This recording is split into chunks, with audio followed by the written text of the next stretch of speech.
अब छोलिया हो या लोबिया, सफेद चने या काले चने, सब कुछ मजेदार बने। तो क्या पोलैंड से शुरू होगा विश्व युद्ध 3? रूस पर हमले के लिए पोलैंड की बड़ी तैयारी है। जंग की तैयारी के लिए आर्मी की सबसे बड़ी ड्रिल है। रूसी हमले के बाद पोलैंड के साथ सभी नेटो देश हैं। सभी नेटो देशों में एयर डिफेंस सिस्टम एक्टिव हो गए हैं। दो खेमों में बढ़ जाएगी क्या दुनिया? रूस और पोलैंड, चीन, अमेरिका। आपको हम बताते हैं, रूस पोलैंड साथ दिख रहे हैं, चीन, अमेरिका, फ्रांस एक साथ, बेलारूस, जर्मनी, इटली, यूके और इसके अलावा नॉर्थ कोरिया एक तरफ, तो नेटो के सभी देश एक तरफ दिख रहे हैं। तो ये दो खेमों में दुनिया बंटती हुई दिख रही है। अब बड़ी बात क्या है, विश्व युद्ध 2 की शुरुआत 1 सितंबर 1939 में हुई थी। ये विश्व युद्ध 2 की बात आपको बता रहे हैं। पोलैंड जर्मनी के बीच जंग से विश्व युद्ध 2 की शुरुआत हुई थी। तो रूस ने सिर्फ पोलैंड ही नहीं बल्कि नेटो के 2 और देशों पर हमला कर दिया है। यह हमला जर्मनी और लिथुआनिया की धरती पर हुआ। रूस ने नेटो के 3 देशों में एक साथ विस्फोट कर उस हथियार सप्लाई रूट को ध्वस्त करने की कोशिश की, जिसके जरिए नेटो देश यूक्रेन को बारूद की सप्लाई करते हैं। इन्हीं हमलों के बाद माना जा रहा है कि पुतिन का यूरोप अभियान शुरू हो गया है। तो सवाल यही है कि पुतिन के इस मिशन का परिणाम क्या होगा? क्या अब रूस और नेटो में तीसरा विश्व युद्ध शुरू होने जा रहा है?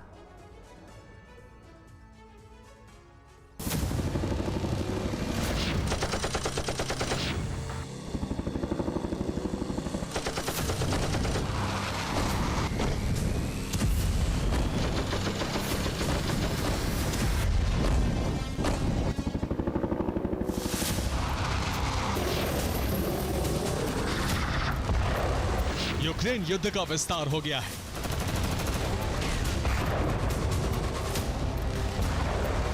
पुतिन का यूरोप अभियान आरंभ हो गया है।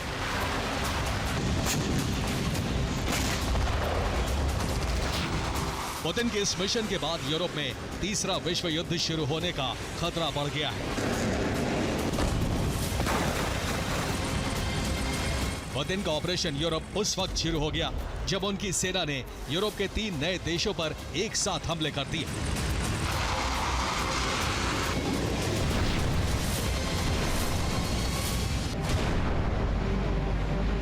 यूरोप के जिन 3 नए देशों पर रूस ने हमले किए हैं उनके नाम हैं पोलैंड, जर्मनी और लिथुआनिया। ये तीनों देश नेटो के सदस्य हैं। इन तीनों नेटो देशों पर रूस ने एक साथ हमला किया है। इसी के बाद माना जा रहा है कि तीसरे विश्व युद्ध की चिंगारी भड़क गई है। पोलैंड पर रूसी सेना ने 19 ड्रोन फायर किए।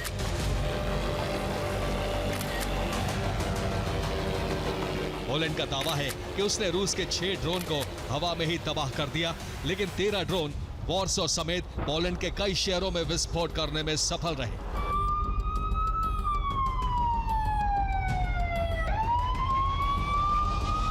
जिस वक्त रूस के हमलों से पोलैंड दहल उठा, उसी वक्त जर्मनी में भी बारूदी हमला हुआ।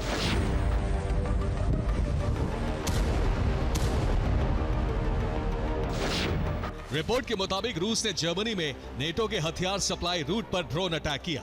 इस हमले के जरिए रूस ने उस हथियार सप्लाई लाइन को ध्वस्त करने की कोशिश की, जिसके जरिए नेटो यूक्रेन को हथियार भेजता है।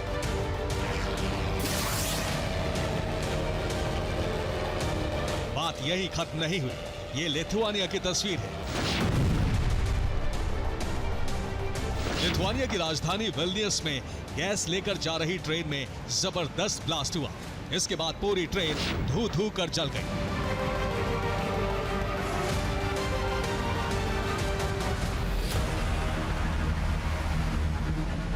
ट्रेन में धमाका क्यों और कैसे हुआ, इसकी जांच अभी जारी है। लेकिन लिथुआनिया को शक है कि यह हादसा नहीं बल्कि रूस का षड्यंत्र है।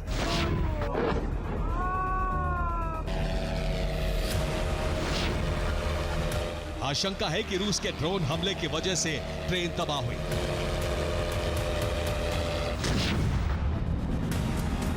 पोलैंड, जर्मनी और लिथुआनिया में विस्फोट के बाद रूस और नेटो में जंग की आशंका बहुत बढ़ गई है।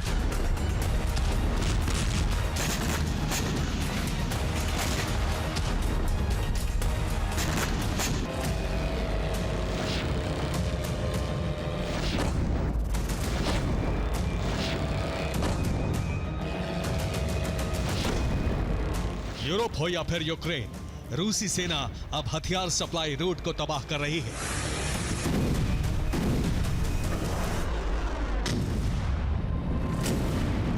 ताकि नेटो देश यूक्रेन को हथियार सप्लाई ना कर पाए।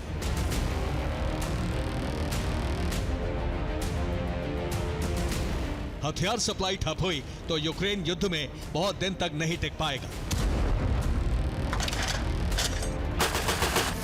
यही वजह है कि रूसी सेना अब पश्चिमी यूक्रेन के लवीव में जबरदस्त हमले कर रही है।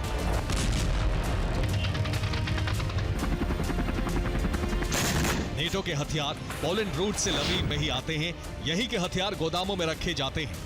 बाद में यूक्रेनी फोर्स इससे पूर्वी फ्रंट पर जंग लड़ रही अपनी सेना को सप्लाई करती है। लेकिन अब रूस लवीव में मौजूद हथियार गोदामों को जला रहा है।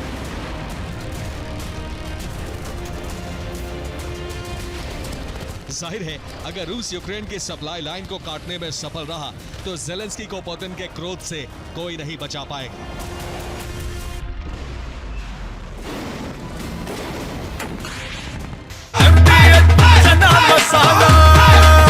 अब छोलिया हो या लोबिया, सफेद चने या काले चने, सब कुछ मजेदार बने। MDH